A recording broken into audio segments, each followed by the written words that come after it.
Hello everyone, how's it going? Well, I hope. Anyway, let me welcome you back to Focused Survival. I initially planned to only do 7 videos for this series, ending it in the grand finale of the Blood Moon Horde. But then I thought, what about the aftermath? What of the future? I can just leave you guys hanging just because you managed to survive a week.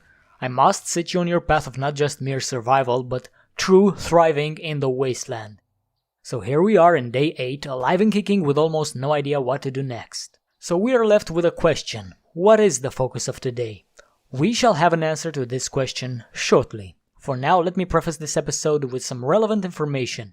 7 Days to Die has a cyclical structure. You will struggle to survive the first week, whose violent end brings a feral horde. After that, each week ends in similar fashion, with hordes becoming increasingly more numerous and ravenous each passing week. Now let's change the subject. If you were stuck in the wilderness, the first task I set you on was building a shelter and then reinforce it so you can have a safe place to allow you to fight the hordes. But this shelter is just a stepping stone on your path. It's only there to put you on your feet before you are well equipped to travel. Travel where? That depends. Did you visit the trading outpost that was marked on your map? If not, is it because it's very far away? There, now you have a destination. And I chose that to be the destination because the focus of today will be on trading. Trading is pretty self-explanatory. Go to the trader, sell him your loot for dukes, and use the dukes to buy whatever interests you. Now you could just pause the video here if you already know how to play the game and you're just looking for a way to structure your gameplay in a focused manner, but we're going to go more in depth because this tutorial is meant to help new players. I'll also give you some tips and tricks to maximize your profit. But in the meantime, there's also some other minor goals we should try to achieve today, so let's start with that. I know I'm jumping all over the place with my explanations, but trust me, at the end of the video it will all make sense, so please bear with me. Let's first talk about your shelter. The premises of your base have zombie remains strewn all over. Before you decide what to do with your base, put on some refuse gloves and hold your breath because you're going to want to search these remains for valuables. You can find all kinds of useful things in these remains. They were human after all. The loot you can find can range from useful scrap to life-saving medicine to even valuable guns and ammunition. So take everything you can find. Try and get this done before 12 PM because at this hour you will hear a plane fly overhead. By the way, I have airdrops set to arrive at every 7 days instead of every 3 days as it's the default. So you might have heard this plane already, but weekly drops make more sense in the context of this series. Anyway, this plane will send you an airdrop close by. So drop your loot in the chests, take some supplies for the road, make sure you're well equipped and start walking towards this airdrop because it may have some really good stuff. Some of the best items I found in airdrops were beakers for cooking antibiotics, fully assembled guns, and even minibike schematics. Keep the minibike schematic in mind for the next video. Anyway, the idea is that the airdrop can have some really good stuff, so it's worth to take time out of your day to grab it. Once that's done, you should return home and take a look at what's in your storage chests.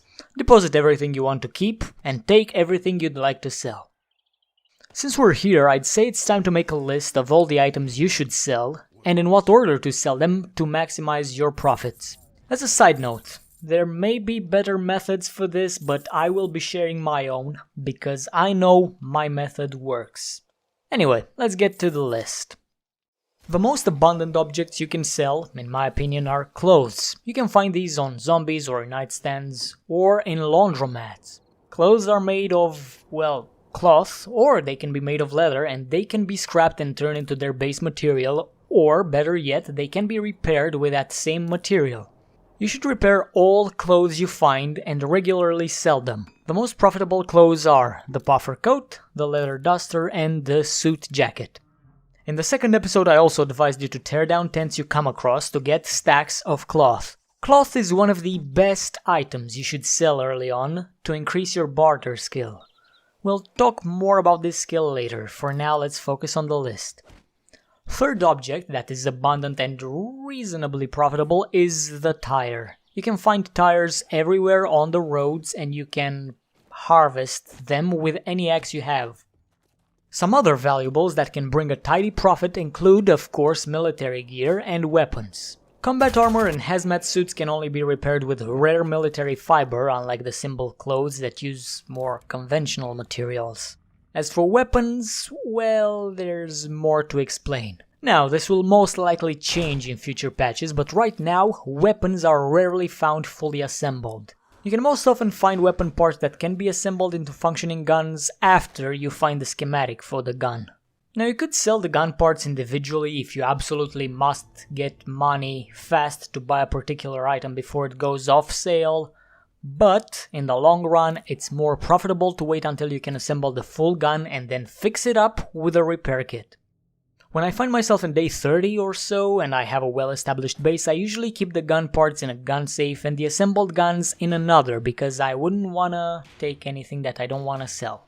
You can partially assemble guns, but you shouldn't sell them until you find the missing pieces. You sometimes are lucky enough to find fully assembled firearms that are also locked and loaded, but you should abstain from selling fully loaded guns because loaded guns have the exact same value as empty guns. What you should do if you find fully loaded weapons is wait until you find the schematic for that weapon so you can learn how to remove the bullets inside of them, and after they're empty, then go ahead and sell them.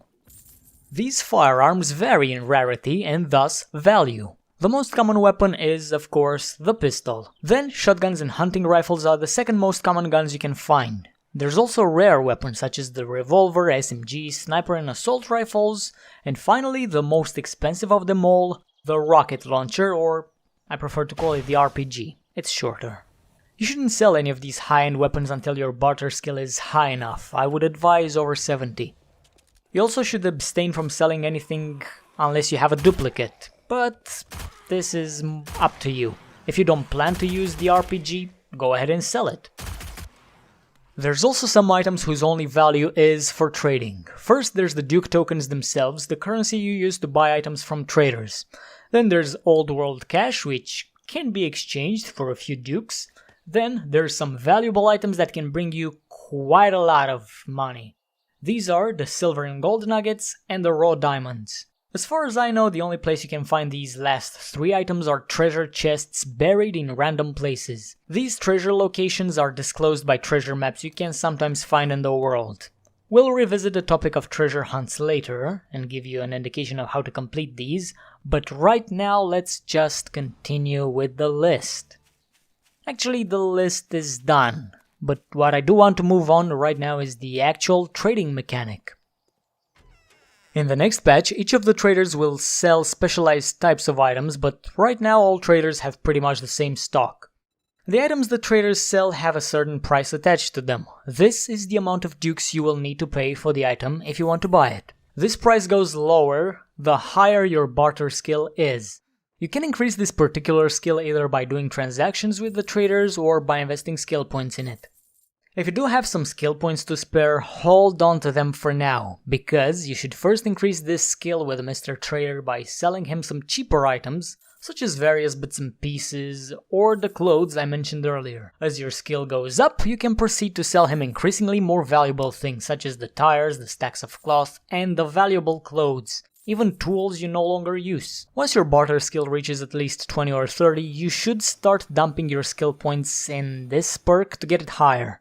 After a while, your visits to the trader will be more and more profitable and you'll be able to afford to buy medicine, high-end weaponry, and auto turrets, perhaps even solar panels. But all of that is in the future.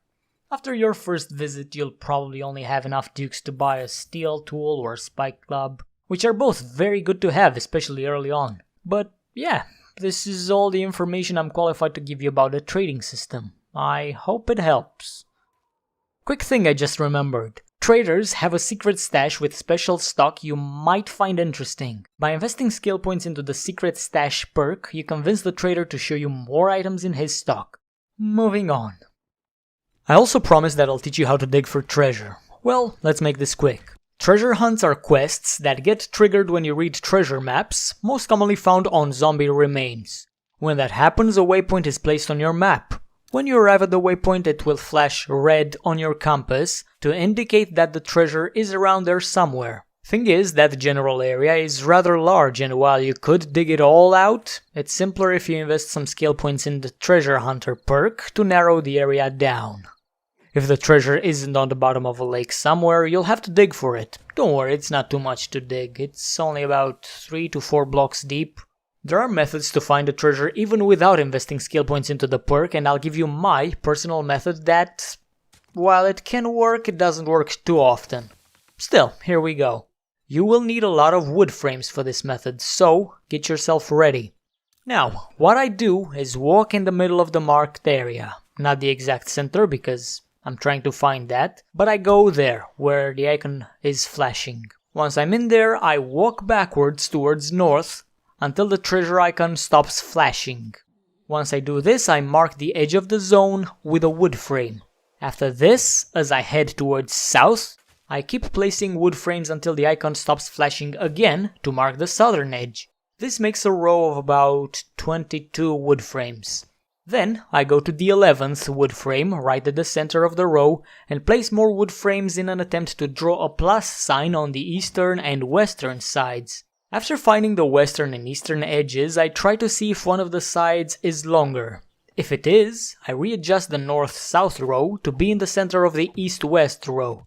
Doing this, you can find the center, right in the middle of your plus sign.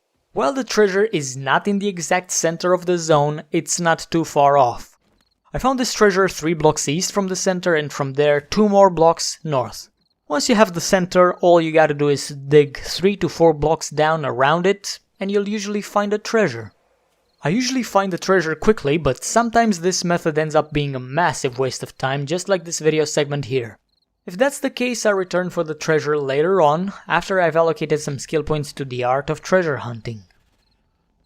There's one more thing that I'd like to quickly mention before we close the video. In the beginning of the video I talked about the state of your base and you thinking what to do with it. What I mean by that is to tell you to look around your base. Are there any settlements close by? Is it within 500 meters of the trading outpost? Is there anything at all interesting in its vicinity, or is it just stuck in the middle of nowhere? If it's the latter, I would say it's time to move. My advice is to go to the trader's settlement, because you know exactly where it is, and build a similar shack close to his place and start using that as the base of operations until ideally you find a better spot. Preferably this better spot is near a settlement and another trader. If you can't find anything better, you can start expanding this second base as much as you'd like. I'll explain how to do base expansion in the 10th episode. For now, I will have to bring this video to an end. If there's anything related to the subject I approached today that I have not mentioned, it doesn't matter. If I forgot it, it mustn't have been important. I shared with you whatever I could, and I hope it's going to help you on your journey through the wasteland. I also hope you enjoyed this episode of Focused Survival, and I promise to see you guys soon, perhaps on a live stream. But for now I gotta thank you for watching and say goodbye.